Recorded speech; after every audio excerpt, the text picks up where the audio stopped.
Video hii ni maalum kwa wale ambao hawakuangalia matokeo ya darasa la 7 yaliyoweza kutoka mwaka huu 2025. Nimeitengeneza tena video hii kwa ajili ya wale ambao hawakuweza kuona matokeo yale. Ingia katika simu yako, sehemu ya Google, search neno nectar.go.tz. Baada ya pale utakuja katika vidoti vitatu hapa juu na utagusa sehemu hii ya result. Baada ya hapo njoo moja kwa moja kwenye hii sehemu ya PSLE.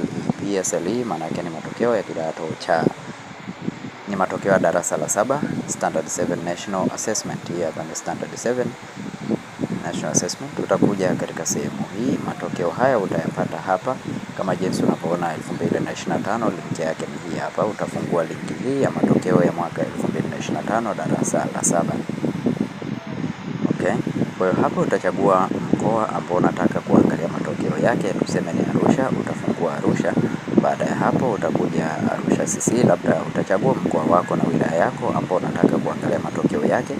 Baada ya hapo utachagua jina la shule ambao unataka kuangalia matokeo yake, na utaweza kuyaona matokeo ya shule zote ambao wewe unataka kuangalia, utaweza kuyaona yote.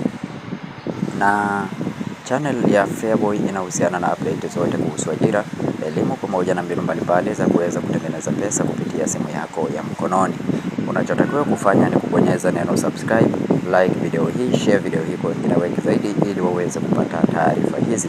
Na kitu kingine, unaweza ukajiunga na group letu la WhatsApp, link ipo katika description ya video hii, kujiunga na group ili uweze kupata update mbalimbali kuhusu ajira, elimu pamoja na michongo mbalimbali ya kuweza kutengeneza pesa mtandaoni kupitia simu yako ya mkononi.